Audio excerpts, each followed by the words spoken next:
How's it go? Go ninja, go ninja, go. Go ninja, go ninja, go. Go ninja, go ninja, go.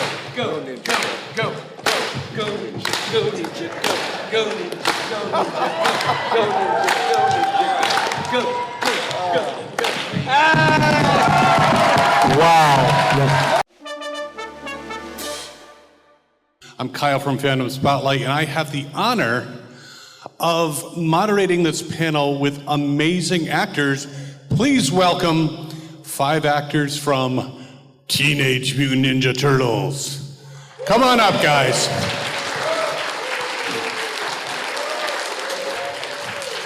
Actor number 1. Actor number 2. Number 2. Actor number 3. Actor number 3. Number 4. Actor number 4. That's me. Actor number 5. Yay. By the way, ladies and gentlemen, this is Robbie Rist, Michaelangelo. This is Kenn Scott. Ladies and gentlemen, Brian Tochi, Leonardo. Ernie Reyes Jr, Donatello. Yes, sir. And James Saito, the evil Shredder. Boo, evil Shredder. Boo. Shredder stinks. Boo. Hey, Shredder's wife, you be quiet. Hey, do not insult the Shredder. It is great for salads. Yeah. That's very true. And you guys just took my whole introduction shtick away, but fine. That's well, when fine. you said the cast of Ninja Turtles, I thought, okay, well, number 1, 2, 3, 4, and 5. So. Well, I figured I'd bring you up here and then I'd introduce you, but you did it for me. Actually, so. thank you, Kyle. I have an idea. Now, you see how we would introduce ourselves. How would you do it? Yeah. Well, I would say Yes.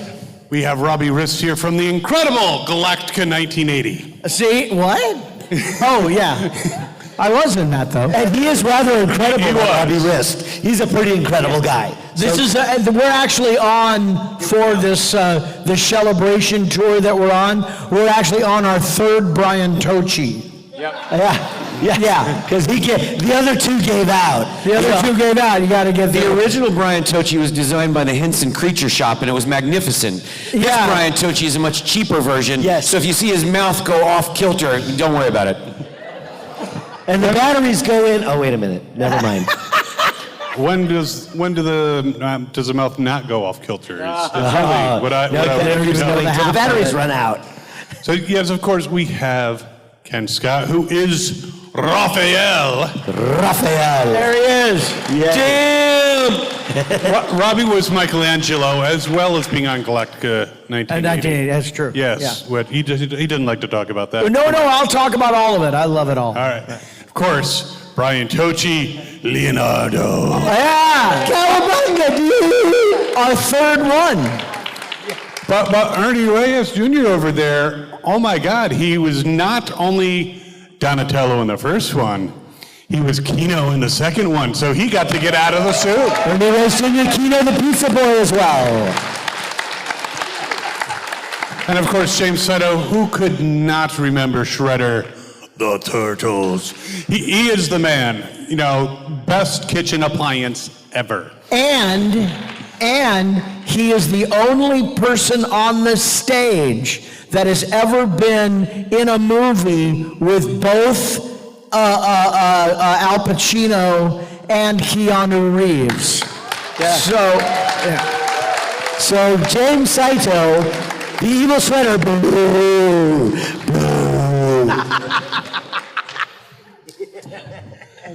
With Keanu Reeves? Yeah, he was in the Devil's Advocate. Whoa. Yeah. It's like a real movie. Were you the devil? Because you're the evil Shredder? Moving on. Well, before we get into all the deep, dark secrets and questions, and this is James Lipton in the Octus studio, how are you guys enjoying the con? It's a delight. These things for me are community barbecues. And it's an opportunity for us who, really don't have to promote the movie anymore. It's an opportunity to go out and, talk to the community, and we all get to share stories about this shared experience that now all of us have had that's going on 35 years. So going to these things and meeting, look, I'm really glad, and I'm not saying anything bad about anyone. Whatever your fandom is your fandom, but I'm so glad that you guys aren't Punisher fans. I think Some may be Punisher fans. Yeah, it might be. Well, we love you guys. Yeah, Turtle fans are the coolest people in the world. Here, without a doubt. We love you. And a bunch of you we've already met, too, which I love. Hi, everybody. Well, Now we're going to name everybody's name in the audience. Well, James isn't the biggest Turtle fan, I imagine. You did kind of crush him. Well, just to answer your question, I just wanted to say I just started doing these like a year ago, and I've never been here. I heard so many great things about Terrificon, and these last 2 days have been fantastic, and I think most of it is because of people like you. I've been meeting just the nicest people, and you guys are just wonderful and just making the experience fantastic. Thank you very much. Seriously, we love you. Please don't be fooled by what the Shredder says. He's just luring you into his dark grasp by acting like he likes you. Ooh, there you go. There will be no booing on the stage. Yeah. So we get to the pandering to the audience part of the panel. But it was nice, right? Yeah. Well, this part of the pandering, I would like each of you, if you would, to say your favorite line from the movies. Actually, my favorite line is from 2, and it's actually said by Brian Tochi, which is, "Let's have the ceremonial pre-fight donut." That's mine. Hey, you do it pretty good. Thank you very much. I appreciate You guys that. pretty good. You're better than the third Brian Tochi. You're not as good as the first, but you're pretty good. I'm glad I didn't have to audition against that guy. My favorite line in the movie was a line that's actually uttered by Robbie Rist in the first movie when he says, "Oh, a fellow chucker, eh?" Because in addition to being Raphael, I'm also the fellow chucker foot soldier in the first movie, and that's one of my favorite moments in the movie, so I love that line. And Robbie took my line because mine is also the pre-fight donut. You know what? You do a good Brian Tochi. I'm the third one, though. I know. I'm the Well, third. you But got I put a batch of new batteries in. He's passable. Pork rinds? Pork rinds. You are here because the outside world rejects you. Awesome.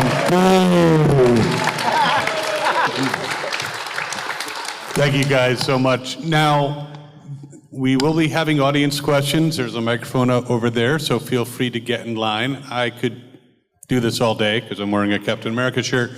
But yeah, please get in line. And while you're getting in line, I have to ask you guys, I mean, you talked about it, Robbie, how they're fans of Teenage Mutant Ninja Turtles, a lot of them from childhood.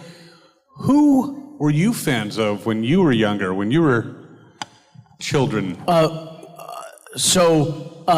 The turtle thing, on paper, is a movie for 7-year-olds. On paper. The fact that there are people in their 40s and 50s and 60s that I've even met doing this means that it isn't just a kid's movie. So, at 61 years old, I myself am still watching Willy Wonka and the Chocolate Factory. And again, on paper, it's a movie for 7-year-olds, and I can't watch it without crying every time I watch it. So, yeah, that's mine. You're talking about the original, not the... Not the Joy Good Killer day. version. Good day, No. sir. Yeah, oh, awesome, great. Ken? When I was growing up, I was motivated by all the action heroes on screen, starting with Errol Flynn and the original Robin Hood. Yeah, I love those movies. All the way up through Jean-Claude Van Damme and Arnold Schwarzenegger, Bruce Lee, Jackie Chan. And in addition, no kidding, even though he's younger than me, I was always looking up to Ernie Reyes Jr. because he's been an action star since he was like 8 years old, making movies when I was growing up. So I used to watch him and think I could do that. And then really my top one is Baywatch. Mine too. Well, I was a kid actor, and I got a chance to work with heroes of mine. I don't know if you remember, there's an Academy Award-winning bald actor named Yul Brynner, and he created The King and I. He's one of my heroes. We were very close until he passed. And I played the oldest son who becomes the king in the TV series Anna and the King on CBS. He was the king. And the other one, I don't know if you remember Ricardo Montalban. He played Rourke in Fantasia. He created the role of Rourke. And he was also the Wrath of Khan. He played Khan in the Wrath of Khan.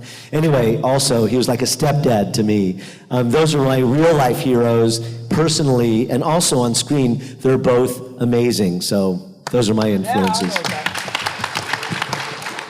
Well, when I was a kid, I had, as the Asian people call the bowl haircut. And I remember watching on television a blonde boy who had the same thing, but I think they call that a page boy haircut. And that was Cousin Oliver on Brady Bunch. I was like, I want to be that guy! And I wish my hair was blonde. We sure like each other.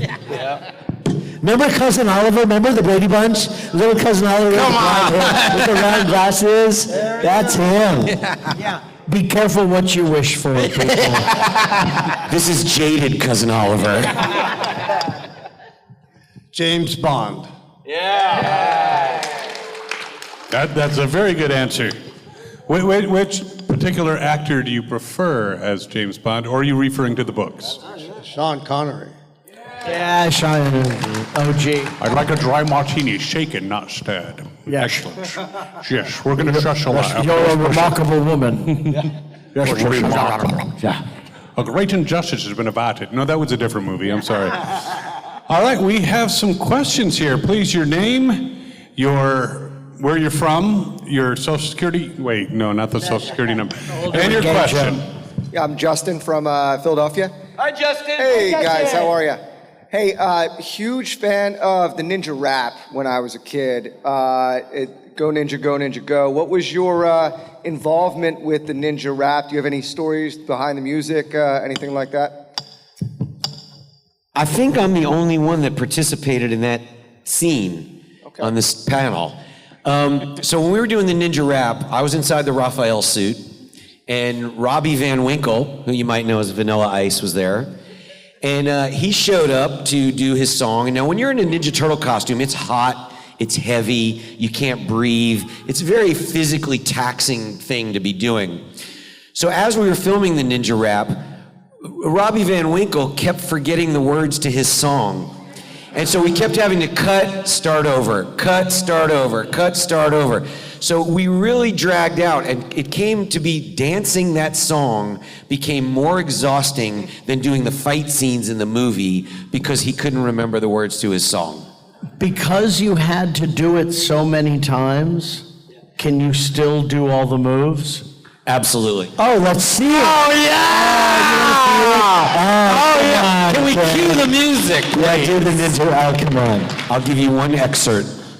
All right. How's it go? Go Ninja, go Ninja, go. Go Ninja, go Ninja, go. Go Ninja, go Ninja, go. Go Ninja, go. Go Ninja, go Ninja, go. Go Ninja, go Ninja, go. Go Ninja, go Ninja, go. Go.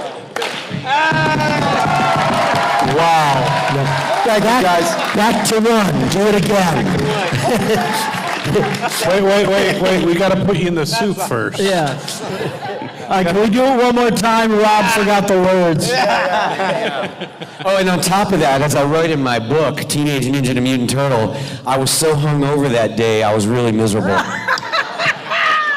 Wow. By the way, that is a good book. Not because I know the guy, but it really is a good book. Show him what the book is. Yes, go to his table and buy his book. It's the story of this kid who wants so desperately to be an action hero, and you follow his trajectory, and actually you read how he succeeds. It's pretty cool. For the rest of this panel, we're just going to read excerpts from the book. No, No, I'm just kidding. No, because at some point we have to talk about Ernie in The Last Dragon, because that is one of my favorite movies ever. So we will get to that, but I don't want to leave these people waiting. Next person. Hi, my name is Ramon Crespo Jr. from Worcester, Massachusetts. So the question I have is in the sequence where the foot soldiers fall through the roof, and one of them, flexes with his nunchucks, and then Michaelangelo, he goes, hey, and, he does his tricks, which is more sophisticated. So the question I have is, how long did it take for him to practice that, and how did he do the one where the nunchuck is spinning on his finger? Well, as the only person who participated in that scene. So once again, I'm the guy in black doing the nunchucks against Michelangelo. Gotcha. And what happened was, it's very hard to do nunchucks in a Ninja Turtle suit. So the guy from Hong Kong who was doing the nunchucks, he wasn't able to manipulate the chucks as well as I could because I was just wearing a ninja costume. And so I ended up looking better than he did. They got very concerned about that. And so instead, in the script, it says they battle back and forth with nunchucks and Michelangelo wins. And that's it. But that didn't work. There was no way for it to pay off. So I was looking so good, they had to figure out another way to end the scene. So they, on the spot, created this whole thing with the spinning nunchucks and a brake cable that went down and to spin it around. And they actually had to create that scene because basically I was awesome. Yeah, that scene was awesome, man. And you're still looking good there, Ken. You're still looking good. By the way, I tell this story in my book, Teenage Ninja to Mutant Turtle, Becoming the Real Raphael. Awesome, Marty. Hi, my name is actually Daniel from Greenville, New York. I'm opening this question to all five of you, actually. There's been a lot of adaptations of Teenage Mutant Ninja Turtles since that film in both animated series and other films. I'm curious if you kept up with any of them, which of them is your favorite?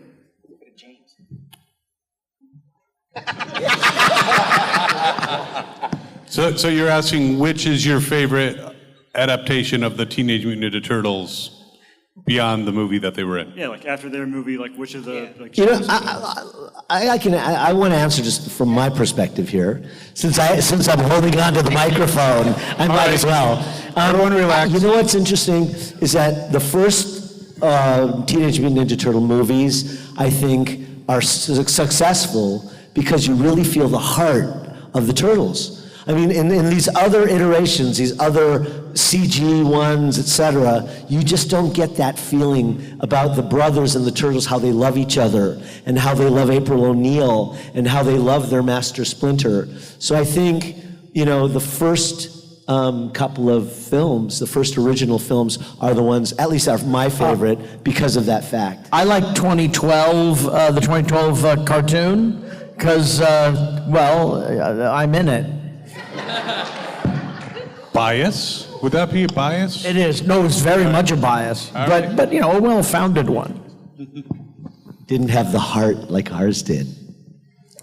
Well, thank you for the question. Awesome. Thank you, Dan. Ern, what about you? Yeah, what were you What's your saying? favorite iteration? I mean, no, of course I like the original movies, and I thought that they did pretty good with the Mutant Mayhem. I know the artist, I thought the art style on the Mutant Mayhem was super cool.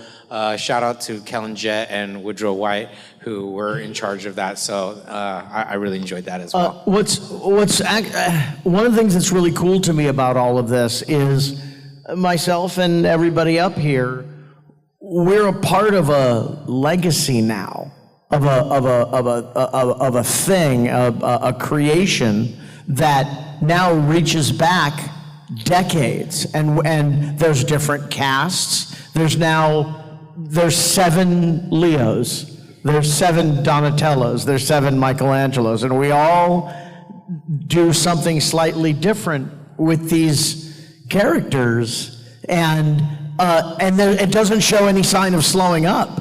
So I think as long as, now to kind of spin it back, I think that no matter what iteration of the Turtles comes out, people are going to end up back at the first movie and go, you know what, I think that's the best version of this. You know what's cool is it's the 35-year anniversary of the first Teenage Mutant Ninja Turtle movie, and wouldn't you know it, they're actually releasing, in a week and a half, a 4K version on the big screen nationwide of the first Teenage Mutant Ninja Turtle movie. That's kind of cool. And if you haven't seen it on the big screen, it's really Yeah, if you've never amazing. seen it in a theater, and there's a lot of people who were born since COVID, basically, go see it in a theater. I will quickly say that a lot of the animated Teenage Mutant Ninja Turtles are very well done, and I have to because in a month I'm going to be moderating Rob Paulson. So I have to actually say that on record. Oh, you can tell them all that we think their version, it's good. It's okay. It's fine. They did decent. Robbie Rist says, you guys are okay. If you guys don't know, we were at a con with the animated voices a couple of months ago, and we kicked their ass. Yeah, just kind of. We had a turtle rumble. Yeah. Wow, I would have loved to see that. Sir. It's Hi. online. Name's Nick. I am from Howard Beach, New York. Hi, Nick. And my question is, what was the filming process like when you had to wear the turtle suits? And what was the most difficult scene that you needed to film in any of the movies? I mean, as far as being in the suit, we filmed in Wilmington, North Carolina in the middle of summer. It was 100 degrees out, 100% humidity. And we were doing fight scenes pretty much 14, 16-hour days. You can imagine, wearing a 50-pound or 35, 50-pound costume made of, foam, rubber, latex. So as you sweat throughout the day, it just soaks in like a sponge. And next thing you know, by, lunchtime, you're sloshing around in your own sweat. My body temperature got up to 102 degrees every single day filming. So it was lots of fun. Can you imagine, look at all these bottles here, right? This is the amount of, more than the amount of water that's in here, the amount of body sweat that they would lose every day. Yeah, I believe there's a story about pouring water out of the feet. Right? Yeah, when you wear, as Ern said, when you wear a Ninja Turtle suit, you're sweating all day, and the suit itself feels like a Nerf football. And as you sweat, that Nerf football gets wetter and wetter and wetter till you're sloshing around. And then at the end of the day, when you take off your gloves or your feet, you can turn it like this and just pour all your turtle juice right out on the floor. Is that what So the kids are calling it. We're starting a new energy drink called Turtle Juice. Made with real Kenn sweat. Though I have to ask James, you were in a very metal costume.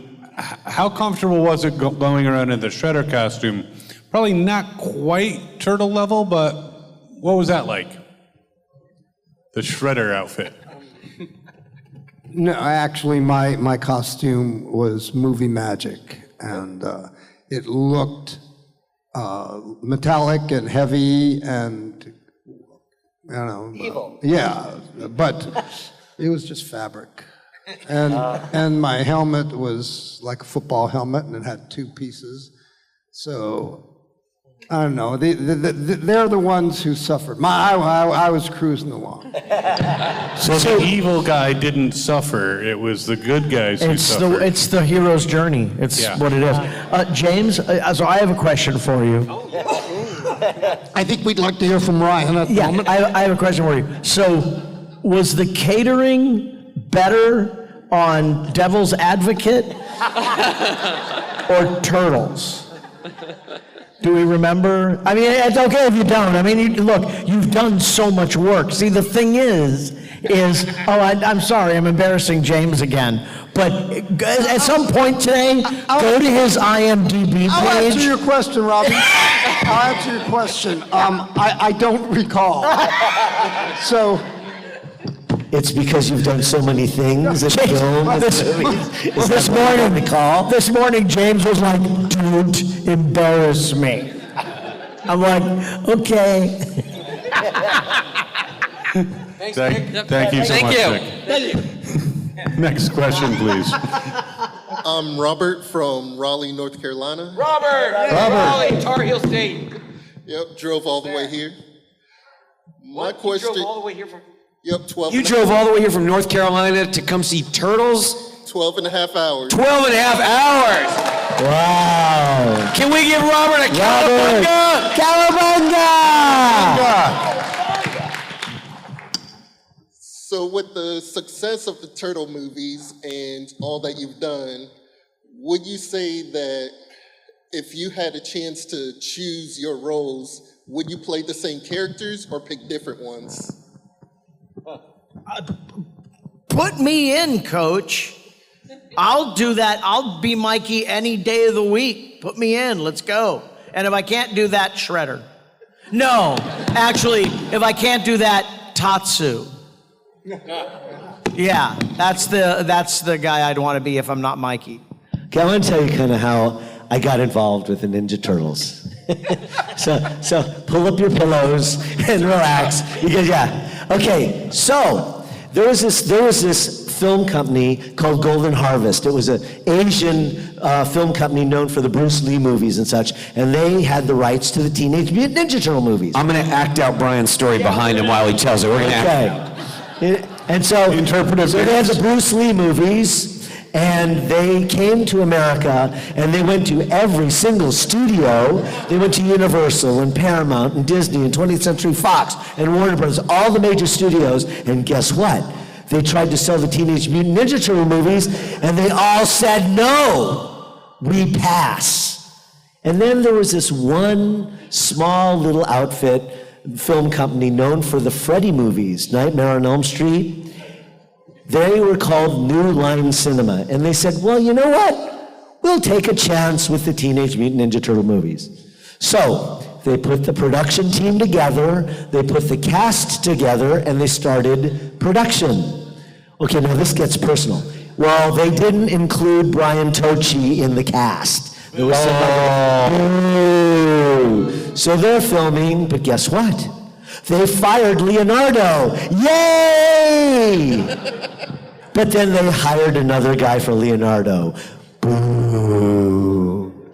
But then they fired him too. Yay! And so it just so happens I was on another project, and somebody said to the producers, by the way, Brian Tochi just became available. Do you think he'd be interested in doing the Teenage Mutant Ninja Turtle movies? And so they said, hey, that's a great idea. So the producers called my agent, and they go, would Brian be interested in doing the Teenage Mutant Ninja Turtle movies? And I go, absolutely not. I do not do horror films. Because I didn't know what Teenage Mutant Ninja Turtles were. I wasn't aware of the comic book or the cartoon. And they go, no, it's not a horror film. It's based on a comic book where these little turtles are sitting in the sewer, little ooze drops on them, they start growing and they become these karate badass teenagers with a little surfer bend, and I go, yeah, I think I can do it. So they hired Brian Tochi as Leonardo, yay!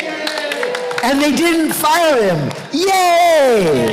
Anyway, that's how I got to do it. So I didn't have a choice of which turtle to be in. Thank you, gentlemen, for acting it out. That was amazing. An amazing story, amazing interpretation. Was that worth a 12-and-a-half-hour drive? 3.5. Okay, we got to make up 9 hours, guys. I would have shortened it had I known that. Too bad you missed us in Raleigh 2 weeks ago. Would have saved you a big drive, Robert. Hi, I'm Tyler from Pearl River, New York. My question is, Shredder is by far the most popular villain in the franchise, but is there another villain or character that you would have liked to seen in the movie? Kimo the Killer. Yeah.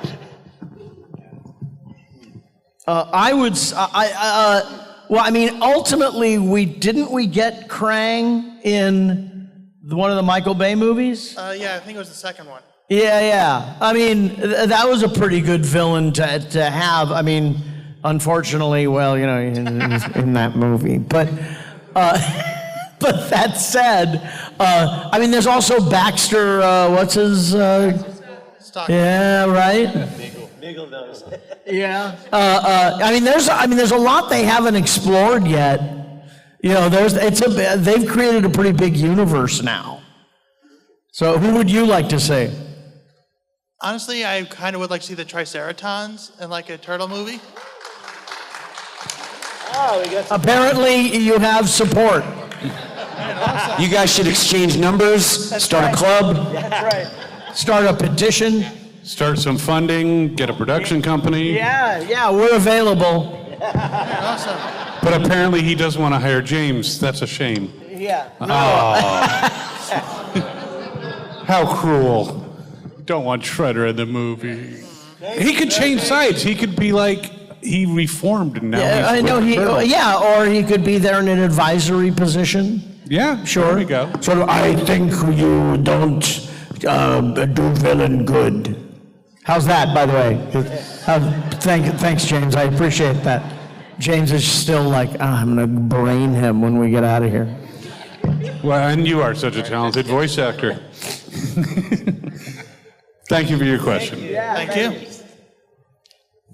Hiya, dudes. What's up, dude? My name's AV from Providence, RI. All right. I just want to say the first movie was the first movie I remember seeing in a theater, and hearing your voices is amazing. Awesome. But my question is for the panel, and if you could share any anecdotes of working with Jim Henson. Well, the first thing that I, quick story. So when the first stuntmen came over from Hong Kong, there were 4 Hong Kong stunt guys, and one of the guys hurt his back in pre-production, and that's how Pat Johnson, the stunt coordinator, ended up calling me to join the production. And the first thing that I did was fly out to London to Jim Henson's Creature Shop, and they did a full body cast of me to make my Donatello suit. And right then and there, I knew that we were doing something special just by, the magic of the Creature Shop. So shout out Jim Henson and the Creature Shop.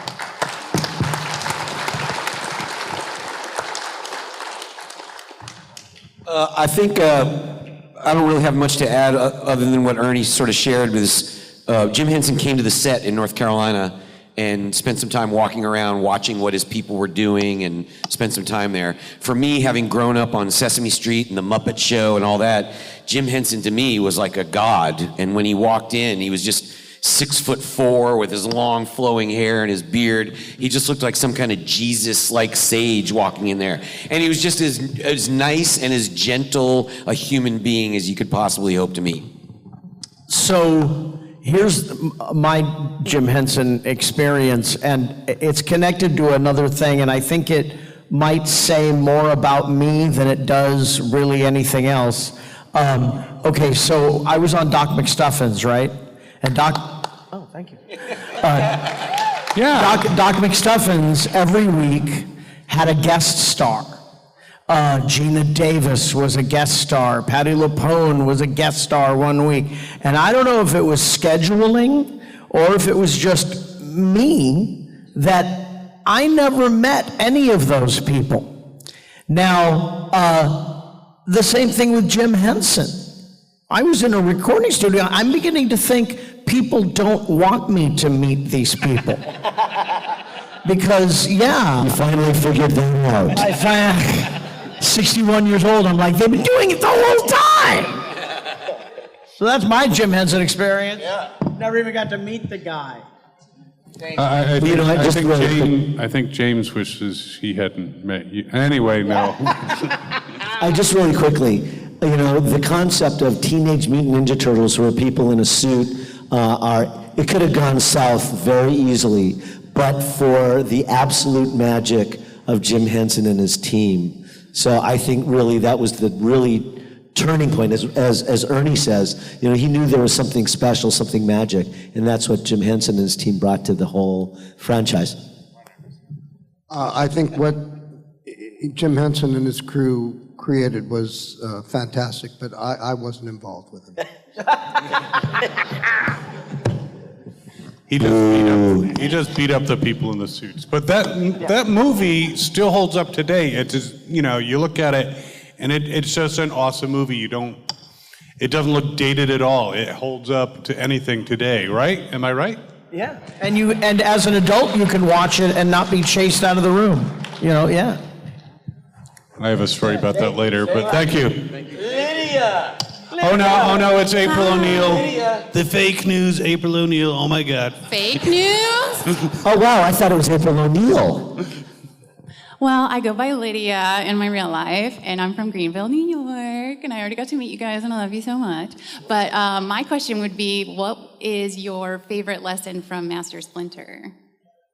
Favorite what? Lesson from Master Splinter. Oh.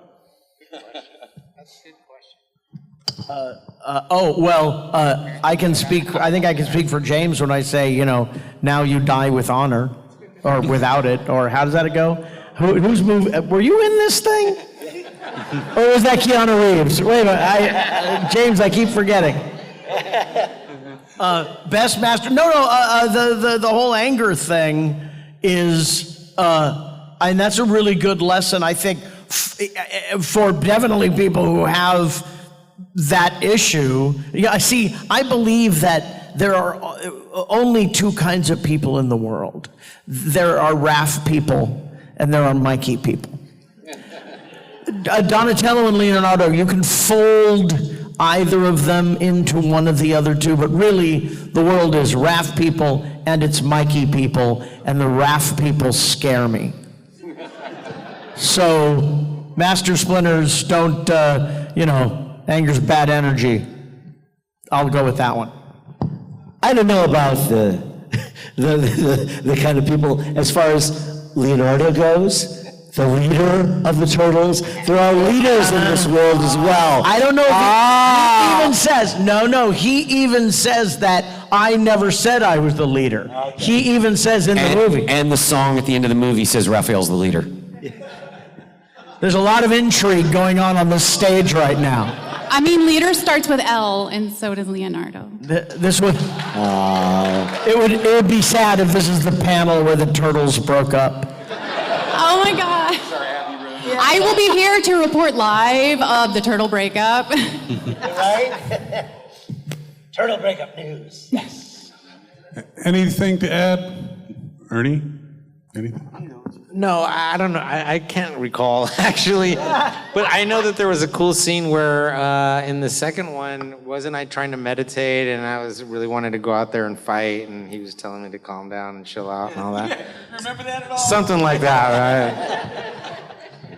Thank you so much. We're still going. All right. There was one that was that was not in the movies that has always stuck with me that Splinter said, which is, don't go swimming for 30 minutes after you eat.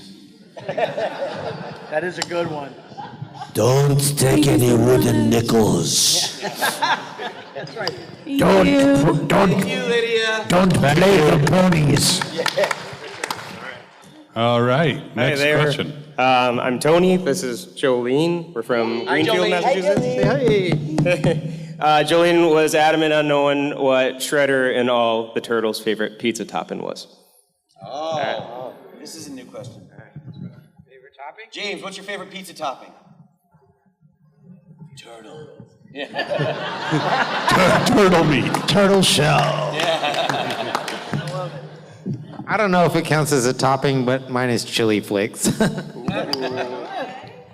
I went to Frank Pepe's, and I love clam with bacon and garlic. It's fantastic. My favorite is anchovies. Right? Yeah, whatever. I had it with your mother last night. She loved it.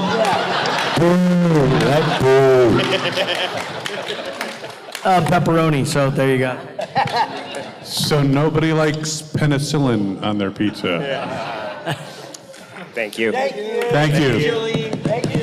I think we have time for these last three questions. So awesome. So no one else get in line. There. Please. Cowabunga dudes. My name is Richard from Queens, New York. And I have a question for the panel. So if you were all executive producers for the remake of Teenage Mutant Ninja Turtles, which actor would you pick to portray your character? Which actor would you portray? Which actor would you pick to portray? I would pick me.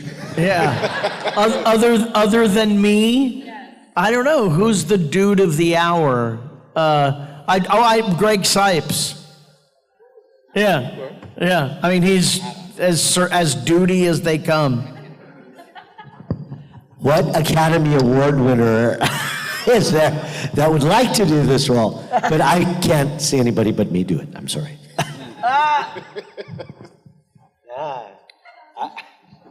Hey, there's only one Ernie Reyes, man. All right, original cast. I'll take that. Yeah, thank you. Appreciate it. Thank you. Who would you? No. Thank you very much. Oh, no. No. James, who would it be? Oh, I was going to say, who would you choose to be the Shredder? You, obviously. Oh!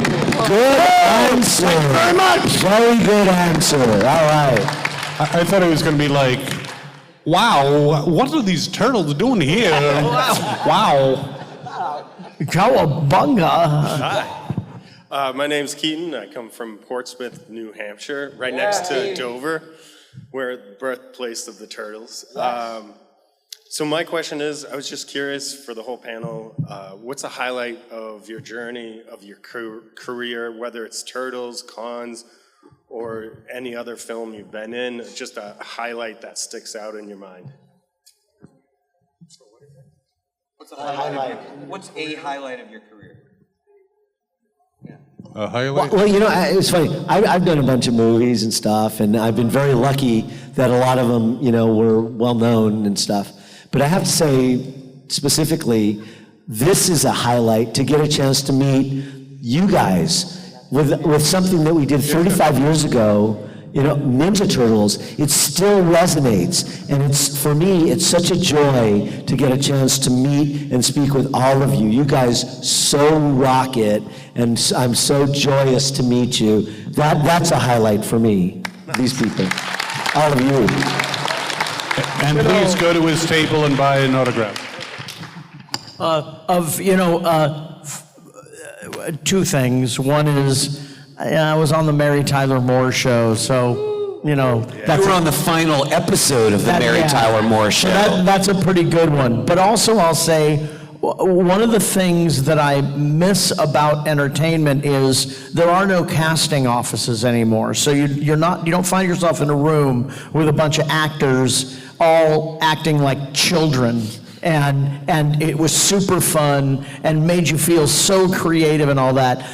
Cons have kind of replaced that, because where we're not auditioning necessarily for anything, the Celebration crew, whenever we do one of these, one of the nights we go out to dinner, and then it's just like the convention, it's story time.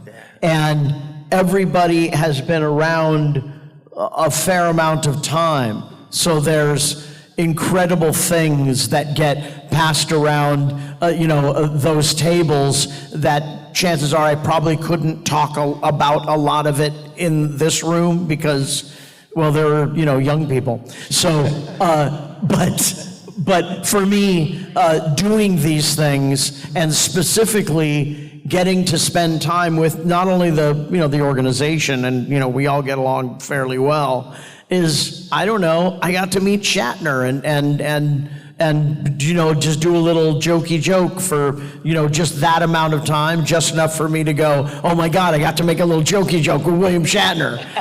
So yeah, for me, this is actually, it's funny you brought that up because this is kind of a highlight. And it was a funny joke. I said, Mr. Shatner, may I approach? And he went, on bended knee. And so I did. And then I got up and I'm like, dude, I am 60. Why are you making me kneel? Good Lord. Yeah. So shut up, you're silly young spring chicken. That's very good, by the way. Oh, thank you. Yeah. Learned it from my cousin. Anyway, thank you. Great question. How's it going, guys? My name's JP. I'm from Windsor, Connecticut. Oh, pretty nice. Yeah, Fulton, Sherman Oaks a long time ago, but. Wait, hold on. He's wearing a shirt from a Mexican restaurant that's in Los Angeles that we all know because it's a hangout place in the Valley. Yeah, it's a real actors hangout, actually. Yeah, Brad Pitt's favorite Mexican restaurant. I've eaten with Brad Pitt at that restaurant. My question isn't really a question, maybe a comment for Mr. Saito. You were talking about memorable lines from the movies, and Teenage Mutant Ninja Turtles is a core memory for me as a child, but as I got older and started coaching kids and adolescents, there's part of your performance as Shredder that resonates with me to this day, and I use it all the time. When they're in the foot lair, and I think you might even be talking to Sam Rockwell, and a bunch of the kids run by you and kind of bump into you, and it is so obvious that you could rip them to shreds if you wanted to. But I think your line is, go, play. And I use that constantly. Whenever my kids get out of line and I want to rip them to shreds, I just invoke you and that performance, and I think, go, play. So thank you for that. Oh, thank you for that. I didn't know if you could comment if you even remember delivering that line, or if there was any, if you remember delivering that line or remember giving that performance, if there was any significance. No, I think you captured it perfectly. Thank you very much. And I can't think of a better way to say, hey, you guys should go play with these wonderful fans. Go back to your big round of applause. Wait. Hey guys, if you don't know, look, we love to tell turtle tales. Come over to our table, we have a great time over there, but if you don't know, we're giving away free raffle tickets from now till 4 o'clock. And at 4 o'clock, we do the radical raffle. We pull tickets out of the hat, and if we call your number, you win a free selfie with the whole cast or a free poster signed by everybody. Just come over to our area, get tickets for free, and hang out till 4 o'clock. It's an awesome time. Are you guys having a good time at Terrificon? Yeah! Are you guys ready to turtle party? Woo! Can we get a cowabunga? Cowabunga! You guys are awesome. Give yourselves a hand. Love you. Hey, thank you. Hi, this is Aaron Ashmore, and you are watching Fandom Spotlight. Be sure to like, share, and subscribe like now. Oh, and have fun and follow your fandom.